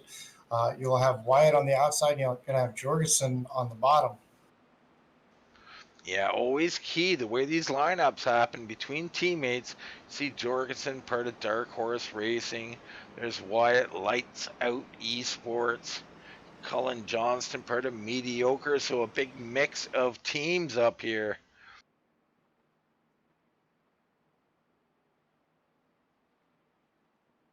Right now, though, Cale Dresbeck in the 45, making the move from the high side, taking the lead here. We're on 15 to go, and old Cale Dresbeck looking pretty good here tonight. Yeah, he's been very good. You know, he was very patient in that early run, not a whole lot of front running, but he was always there in that front pack, kind of three quarters of the way back, bided his time, made sure that he was able to capitalize on strong pit stops, and sure enough, went to the outside at the right time. He's finding himself starting on the front row with under 15 laps to go here. Yeah, man, this has been a typical Daytona race, you know, a lot of lull early on, guys just logging laps, pack breaking away, and here late in we've seen the chaos and where you have to avoid the big one, Brad. And it's been a little bit strange on how these big ones have been happening. These cars so hard to handle on the outside. You got to go by any lap traffic or anything. If you're going 3 wide, boy, it's pretty tricky in these cars. Oh, absolutely. And you know what? We still have, hats off to them in all reality. We still have 24 cars in the lead lap. And the big question, honestly, is have we seen the big one yet? That is a big question. You don't know. Racing's going to get pretty hairy up front here. 14 to go now. We'll be down to 13 to go. True shootout scenario here, and you can rest assured guys are going to be coming as hard as they can. Wirtz on the high side with Wyatt. You got the 60, Zach Rinker up there, Matt Lovett's up there. These guys are going to be pushing for all they're worth. Yeah, one thing to note, though, we have seen throughout the night, we've seen that 82 and that 4 work together tonight. I have yet to see the 4 and the 6 on the bottom side working together as a team, so that could be something, or the 51, it could be a little bit of advantage to that top side. Yeah, very well could be. It's hard to say who will be the better pushers and where. From what we've seen, that low line really gets going early. Pace car is off. We're back. Green flag racing. Dresbeck in the lead. Wirtz on the high side. Bottom side got away a little bit better as far as the front 2. The 4 is actually going to fall in line to the bottom. Everybody's going to go right back to that bottom line. Amazing to see, Brad. I'm so shocked as the 48 gets hung out on the high side. That's Matt Lovett. He's going to have to file in around 8th or 9th place there. Yeah, that's shocking. They got to be just waiting. As we get a little bit of move to the outside, it looks like off the front, believe it or not. Yeah, it looks like right now Wirtz on the high side getting a big run and a big push. They're going to go right on by and take the lead here. He's going to bring 51, Matt Jorgensen, right along with him. And Jorgensen having a great run tonight. He started all the way back in the 29th position. He's currently going to be in the 3rd position. So net 26 position gain, having a great night. Awesome night for Matt Jorgensen. And out of Omaha, New England, I think. I don't know my abbreviations too well. NE there, Brad. Maybe you can help me out. Omaha would be Nebraska. Right, Nebraska. Oh, damn. My bad, folks. A little stupid on my part. But up front, we got Wirtz leading this thing. And the 60 on the outside, I believe. That's Zach Rinker getting a big push from the 9 of Cullen Johnston. Oh, Jurgensen off the track on the bottom. He's going to safely get back up on the butt. What it's going to do is it's going to cause that 82 to stall out the top side. The 60 of Rinker is going to be right there. You're going to have the 9 of Cullen Johnston pushing hard. I think you're going to be able to see him be able to clear. Will he go down, or is he going to be content with just riding on the top side? Yeah, that's an interesting call as this race goes on. We always see guys drop down, but why not stay out there? If they're stronger on the high side, stay there. Hold that line. He was able to lead that lap, but we see coming out of 2. He's going to lose the lead back to the 82 of Brian Wirtz. Brian's going to go back in the front of this lead, and the bottom line is going to prevail going down this backstretch. You're probably going to see a very good push. There it is, the big push from the back on the top side. They're going to draw even going into 3. Yeah, they're fighting hard up there. We're coming down to 10 to go here. Anybody's ball game here. I wouldn't be surprised to see another wreck, but right now, this lead group of about, 15, 20 cars here, they're out here and they're all battling extremely hard. Yeah, that top side is really pushing hard. You got the 9 of Cullen Johnston. You see he's been pushing extremely hard. It's only going to be a matter of time before he's not going to be able to get those big pushes. They're not going to get those big runs because of the temperature. He's got to back it off, kind of save it, and really time his push, especially with only 9 to go. Yeah, you watch Johnson, though. We'll hop in the 48 here and watch Johnson peek that nose out. He continues to cool that car down.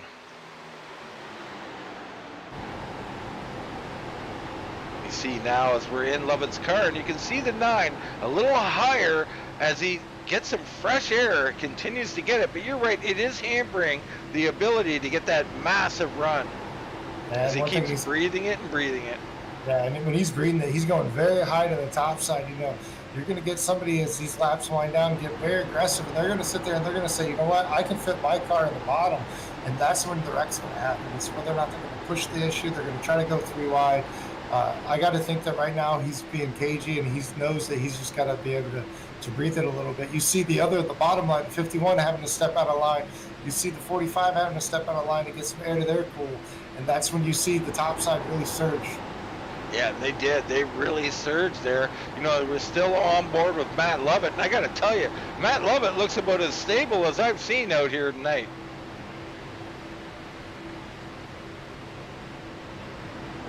Very interesting from this vantage point as we stay on board. Matt Lovett out of Bristol, Tennessee. He can really choose the destiny of his line. Puts a little bit of a bump to the back of the 9. He can probably push him through as they've been continuing to be lap after lap right there with him. As looks like he gets a little bit out of shape, and the top side is going to form a little bit better, and Rinker has the ability to go down. It's just a matter of whether or not he's going to or not. Does not look like Rinker wants to do that, Brad, as he hangs in there on the top side. I'll tell you what that's going to do is that's going to let Cullen Johnston know that he is not going to go down, even if he pushes him past. I would not be surprised if they go 3 wide next time that happens. Contact between Rinker and Jorgensen there, or at least almost contact, as you see those cars wiggling all over the place.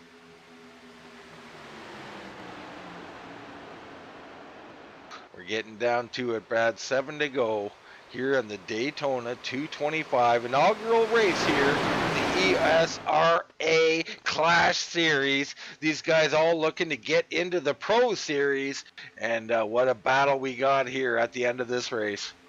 Oh, it really is. I just hope the world will end this under green. It's been such a great race, a lot of strategies. 51 gets very loose.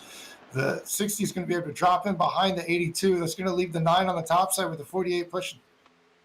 The 60 dropping down. That's a strange move there out of Zach Rinker, part of Dark Horse Racing. Wirtz, also Dark Horse Racing, Team Racing coming into play here, Brad. Yeah, absolutely. And you got to think, Zach Rinker in that 60, I believe he already belongs to the Pro Series.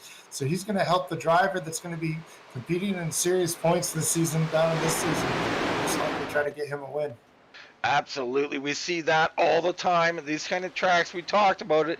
Teammates helping teammates. Nothing wrong with it. All part of these Daytona racing. It's around 6 to go, and these two are hooked up. They're going to be hard to beat. On the high side, you've got the 9 of Cullen Johnston. Behind him, the 48 of Matt Lovett. Yeah, absolutely. You look a little bit further back, it's 45, just very high to the top side. But one thing you got to also notice, 3 Fords down there on that bottom side, 2 Chevys on the top side. Could be a little bit of manufacturing help as well going on right now. Yeah, it's always an issue. It could be, you never know who's working together. Teammates, manufacturers, just friends. Lots of different things going on. One thing we do know is those teammates on the bottom side, they work well together. They've practiced together. They know exactly how to push. And you've got to assume that they're on constant communication with each other as well. They are, but don't underestimate Lovett on the high side, pushing Johnston, Cullen Johnston, looking to grab this win away, and they got Mario Miranda with them, along with the 01 of Darren Bruce. So those four are doing a great job on the high side. You're starting to see a lot of movement in that pack of the 51 moving all around, coming on that straightaway. You only have to take one wrong move to get a tire down on that apron, especially going through the front stretch, and it can really cause some issues as we're coming up on a lap car again. Yes, everybody's seemingly getting through there safely this time. Yeah, you can just feel the energy here. Everything's starting to ramp up. A lot less give, a lot more take. They are, and we're on 4 to go. Right now, side by side, Johnson and Wirtz. You got Lovett and 60 of Zach Rinker.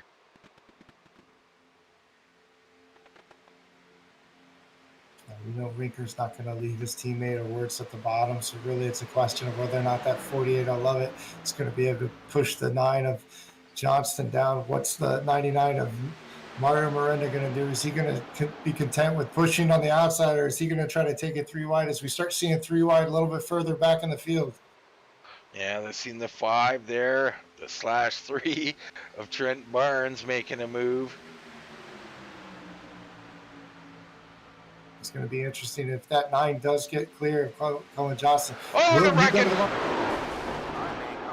Massive wreck there, a violent move from one of our drivers there, causing a big wreck.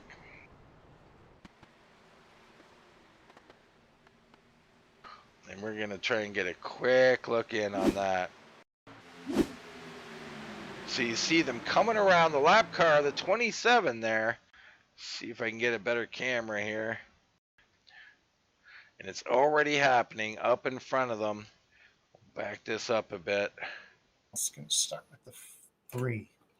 I'm going to try and look from the 00 of Brian Dublé, and we'll see in front of him, they're pushing pretty hard. On the bottom, a violent move. We got to look at that again. That looks like, is that Jorgensen? I think it all started actually with the 3 of Trent Barnes. It looks like the 3, yes, /5 is right here. He's showing kind of in the middle, back to the low side.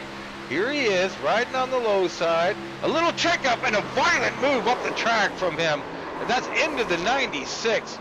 Man, heavy car. And, wow. Not what sure. that will do? That checkup there really spooked Trent Barnes, and he just made a violent move up into the 96. And here we go. This will bring on a green-white checkered. It's going to be interesting to see if anybody needs to come down to top off or whether or not they're confident that they're going to be able to make it. The good old green-white checker here at Daytona.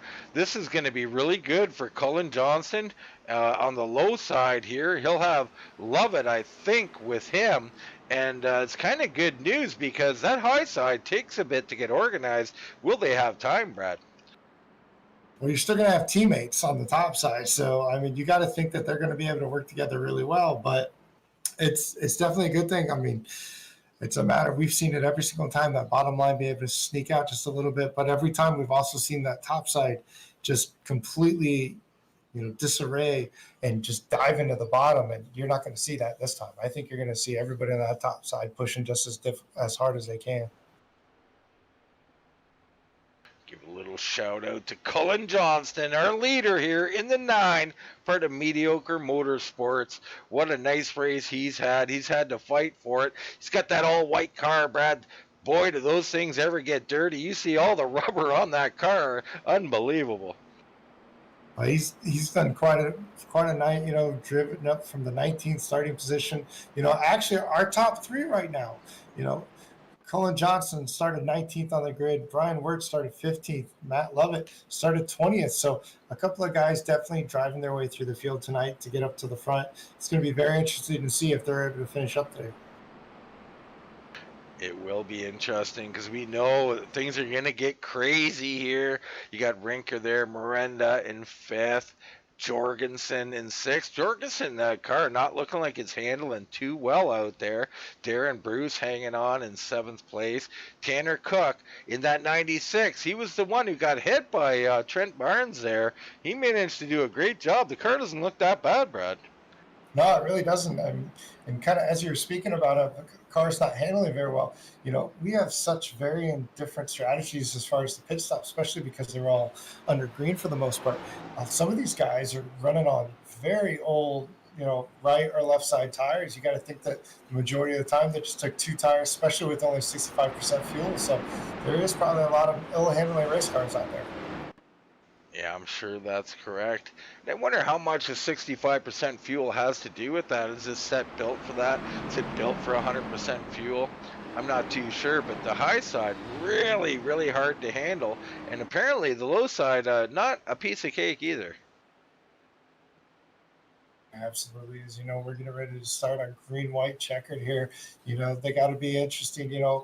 Brian Wirtz has worked all night. He's been right there around that front. You're going to have Colin Johnston finally made his way to the front.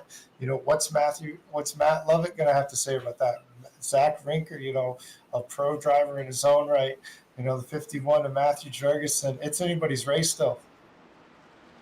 Definitely anybody's race, especially with the way these cars are and whether there'll be a wreck or not. You could see someone back in 7th, 8th place take it. We've seen that before too, Brad. Yeah, we really have. So it's going to be, one of those deals where these guys are going to have to grit their teeth, and this is where they're going to have to make sure they maintain focus and really get a good restart here. We look in from the blimp here. Pace car about ready to pull off. There he goes. And we're ready to go green flag racing. Cullen Johnston leading. He's got Matt Lovett behind him. On the outside, it's going to be Hertz and Rinker. That inside got a really good jump. The first 3 nose to tail, really pushing. They got to make sure they don't get out too far, and they got to make sure that they stay straight on each other so they don't end up wrecking each other pushing too hard. That inside really dominating there. Mario Miranda 3rd on the inside, really helping that group along. He wants to get clear of that outside lane and hop up there. What's the 48 going to do? Is he going to be content with pushing on the bottom, or is he going to try to get to the top side? Miranda just can't get clear as Wirt's starting to work his way back. He's got help from Rinker, and they're coming hard. These 7 cars almost all alone here. Round 2 to go, coming down to the white flag. Yeah, they kind of separate themselves from the rest of the field, but it's very difficult. Got a little bit of looseness going as a shot from the 99 to the 48. That's going to slow down that bottom lane. It's going to give a little bit more momentum to the top side as they pull even going into 1. Hertz on the outside. Wirtz is going to take the lead. He drops down. That's going to leave Rinker up there with Miranda pushing. Wirtz, your leader in the 82. Cullen Johnston pushing him. He's bobbling all over. They're wrecking. There goes Lovett. Wow, they continue on here. The 60 now, Zach Rinker, because Lovett's been pushed off the track. A big run. Miranda now in 2nd. They both drop down. A little contact. The 02 to 51's up the track. These 2 pushing now. Will Miranda pull out a line here and try and steal this win? There he goes to the high side. A little bit of blocking from Rinker. It's Rinker coming to the line. Miranda. Rinker going to win this race as a wreck ensues at the end. My goodness.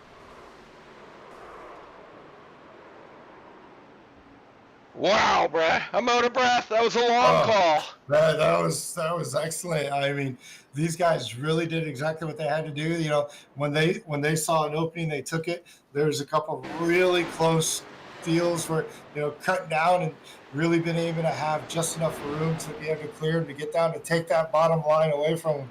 I mean, it was just great all the way around, hard pushing. Let's try and get a little replay on this action. As we look at it one more time, you see the bobbing and weaving, and you see the 48 go. These guys still pushing on the high side. Rinker doing a great job. Miranda just pushing for all he's worth here. And they barely get clear. It all really started going into one when Miranda was pushing and just kind of got the 48 out of shape. And that's what got him to the top side, really gave that top side the line to push. You see Miranda there trying to make that move. Not quite, and at the line, pinched to the wall. What a job by Rinker. We've got to give it all to Zach Rinker. He was up there all night, Brad. What a job as he burns him down on the Daytona sign. Yeah, great job. You know, started on the pole, finished at the pole. That's exactly what you want to do anytime you go to any racetrack, let alone Daytona. But, you know, this is something where he's got to feel really good. He worked it. He stayed in the top 10 the entire night. Flawless pit stops and was able to be there at the end. He really was. Well, let's take a short commercial break, catch our breath. We'll get interviews with our top three just as soon as we come back.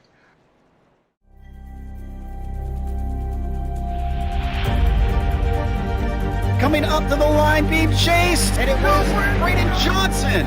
Unbelievable finish. It was 1/1000th of a second between them. Green flag in the air. We are racing in the 2020 24 Hours of Daytona. They go door to door for the feature race lead here on the last lap of the race. Side by side for the race lead in the final corner at Homestead. Down the back straightaway, 3 wide again for the race lead. This is unbelievable stuff here tonight. Loma is going to have to be very deep on the brakes, and he is very deep on the brakes. It's side by side through the corner. This is for the win. It'll be side by side. Davies low, Ottinger high. To the very inside is Garrett low. 4 wide at the stripe.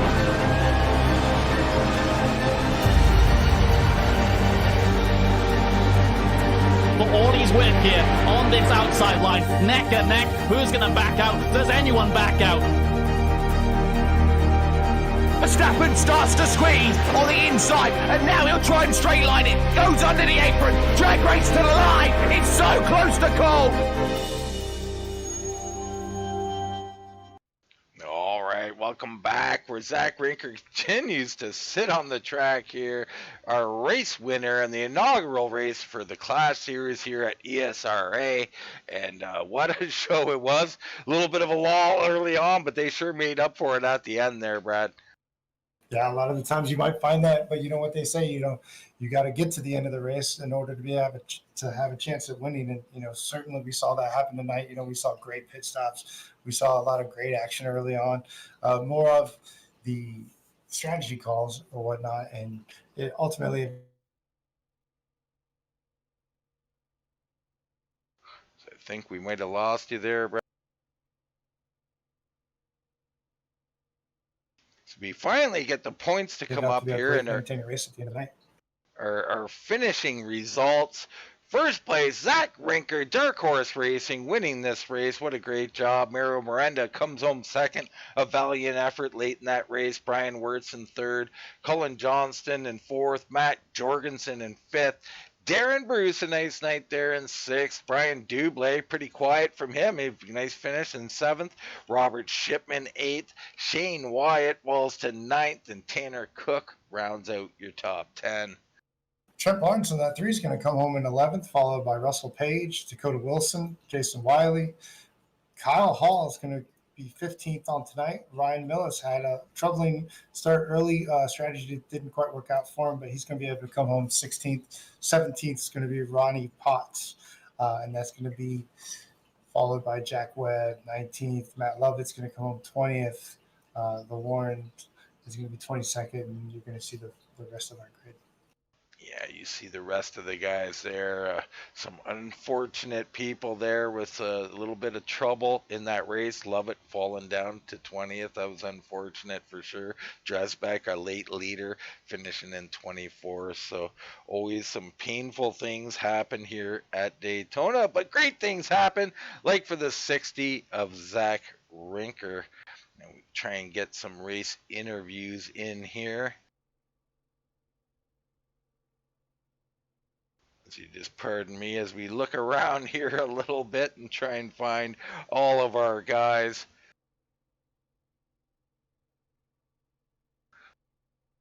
Not sure if we got Brian Wirtz here or not, Brad. And yes, we do. Brian Wirtz in the 82. Third place tonight, man. What a battle up there. You thought you had it. You didn't have it. You did have it. A lot of fun out here at Daytona, but I'm sure you would have loved to win this one. Absolutely. I made a bit of a mistake going into one. I slammed the door on the inside lane and caught the apron a wee bit. It wasn't too bad. But then in 3 and 4, I couldn't get off the thing and lost 2 or 3 mile an hour and just couldn't get back to him. I don't know. I'm really happy for Zach. You know, he's one of my drivers in my team, and awesome win for him. I was just hoping to help them out this week.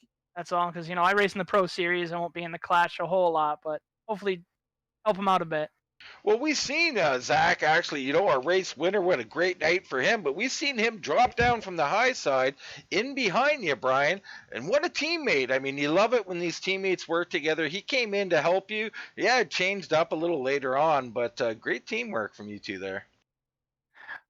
Yeah, that's something we emphasize in DHR is really helping each other out because, you know, the biggest thing is, you know, it's not about just one race. It's about the entire season. And, you know, if you help out your teammates and as a whole you finish much better, you're going to have a better chance of like winning a championship or, you know, at least finishing top 5 in points. Because if you get ahead of yourself and you're battling with them, you know, the worst thing possible is they wreck each other. And I'm glad to see they're not too competitive against each other yet. Hopefully that comes, you know, toward the end of the season. They're all awesome, helping each other out, keeping each other in line. If anyone lost the draft, you know, make sure to help them out. Yeah, that's great to hear. That's great teamwork. Now, talk a little bit about the car, Brian. I was looking at the car, and it's particular, you guys all running the low side, at least for the majority of the race. I was watching cars on the high side. It looked a little hard to handle up there. Yeah, it's tough with the current draft model on these things to make the high side work. You've really got to keep it tight to that bottom lane to keep the side draft and the push behind you, because just the push behind you is not enough to make the top side work. You really got to keep tight with them. That or you've got to kind of orchestrate a run like before the white flag lap. That's kind of what we did. We let off going into 3 so we could get a big run coming out, and that's how I got in front of the leaders. You kind of have to either orchestrate it or side draft until you almost wreck them. Wow, just great to hear that. Orchestrating stuff, really thinking, something I really enjoy, a thinking man's driver. Brian, again, congrats on third, man. Congrats to the team. What a night for you guys. And the floor is yours, brother. Any shout-outs you want to give, anybody you want to thank? Yeah, thank you guys for putting on a good show. I'm definitely going to go and rewatch it because there was a few exciting moments in there I've got to see again. But shout out to my teammate, Zach Rinker, Matt Jorgensen, and Russell LePage for coming on for another season. You know, hats off to those guys for sticking with me. All right, Brad, that's Brian Wirtz in the 82, our third place finisher tonight. All right, Dean, thank you very much. You know, I'm standing by with our second place finisher, the 99 of Mario Miranda. Mario, man, kind of an up and down night. You were able to qualify up front, kind of rode around, kind of just talk us through your night and, you know, just how important executing those pit stops really were. Yeah, we knew we would our team would win on pit stops. We tried to short pit and then ended up pitting with the whole field on the first stop. Tried to short pit again, and we got a short pit kind of worked, but we want to really execute on the pit stops. We knew that wins races and helps us get up front. Yeah, absolutely, it did. I was watching you when you came into that first pit stop. You were able to take the lead coming to pit road. I kind of had to hold my breath for a minute. I didn't know if you were going to get under speed limit or what, if there was going to be a penalty, but you certainly did. And you executed your pit stops very well all night and was able to stay out of trouble. Talk us through those last few laps, because it seemed like it was your push ultimately that kind of stalled that bottom and was able to get you up to the top side. Yeah, the before the last caution came out to start the green white checkered, the outside line with Colin Johnson and Matt Levitt. Matt Levitt was pushing Colin, but it seemed like he couldn't take the push as well. So I knew on the restart, the outside line where Brian and Rinker was the place to go. And when I saw the opportunity, I went up. And when Brian went down to the bottom, Rinker's an old friend of mine. I've been racing iRacing with him ever since I joined iRacing. So I knew when I hooked up with him, we would go straight to the front. Yeah, we kind of, speaking of that green white checkered, we're coming to the final lap. We're on the we're on the white flag. We're going into one. You're third in line on the bottom pushing. How is it that you come all the way back and you wind up second place in this thing? I mean, how do you make it happen? I mean, me and Rinker, when we first joined, we met at a plate track weekend, and we kind of found our weaknesses and strengths, and we grew on them to where we basically have no weaknesses anymore. And I saw the opportunity to get behind Rinker, and that inside line wasn't going anywhere, and we just hook up like nothing else. It certainly showed tonight, but next week it looks like we're going to have Auto Club, and after that we're going to have a road course. How do you think you're going to do going into the first 3 weeks of the season? Hopefully I'll do well. I do well with these cars at big tracks like Auto Club in Michigan, for sure. Those are tire management tracks, and I think that's one of my strengths. And I love the road courses, so Watkins Glen should be a blast. Well, there you go. I'm just going to kind of step back and let you have the word. If you have any sponsors, anybody to thank, go ahead and do it now. Yeah, I just want to thank Flamingo Promo out there. They'll do all your custom printing on shirts, mugs, hats, anything you need. I just love how they support me for this season. I also want to shout out to Burnt Rubber Podcast and Zombie Gaming that's out there. Well, congratulations. It was really great to watch you. And, there you go, Dean. A very confident driver with not a whole lot of issues going through this season. So it's going to be one to watch definitely as the season goes on. But right now you're standing by with our race winner. Yeah, I got Zach Rinker here in the 60. What a night. Race winner in the inaugural Clash Series race. Congratulations, Zach. Thank you. It was a great race. I want to thank Brian Works for getting the team together and all the strategy calls. Put a lot of work in the off season. It really paid off today.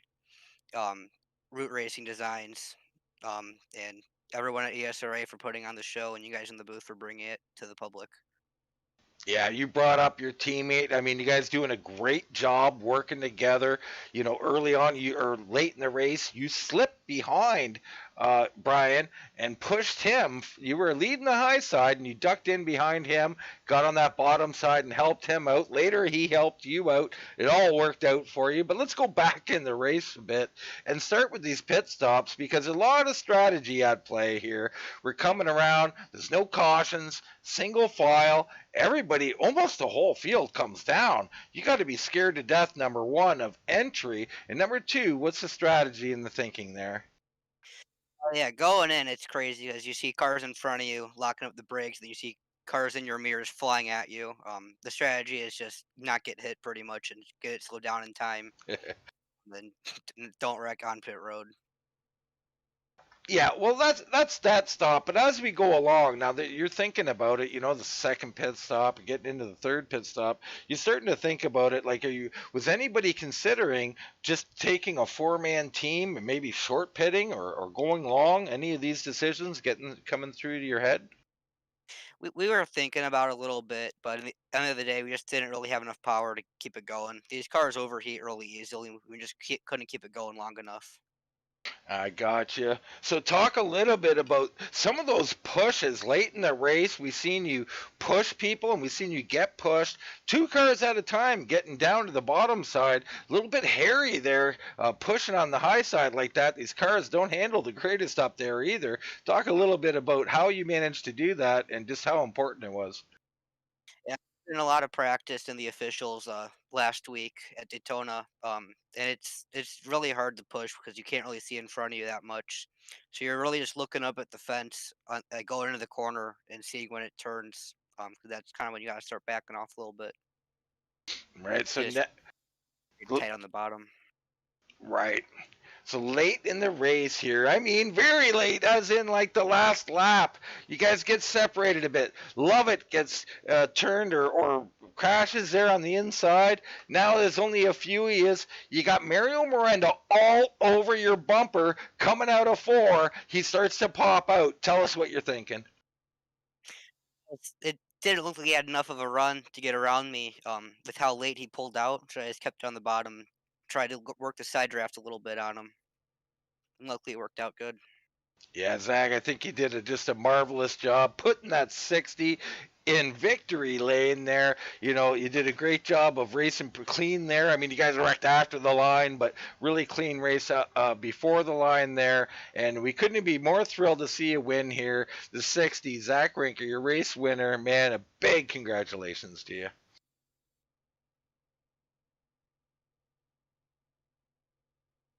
And I'm not sure if we still got Zach, Brad, but what a race he put on, man, and a great job winning this thing. Oh man, it was one heck of a race, and to do it from the pole like he did, was in contention the entire night. Just kind of sat there for a good portion of the time. Knew that he had to buy his time. Knew that the strategy was going to be in the pit stop, especially with the green flag running.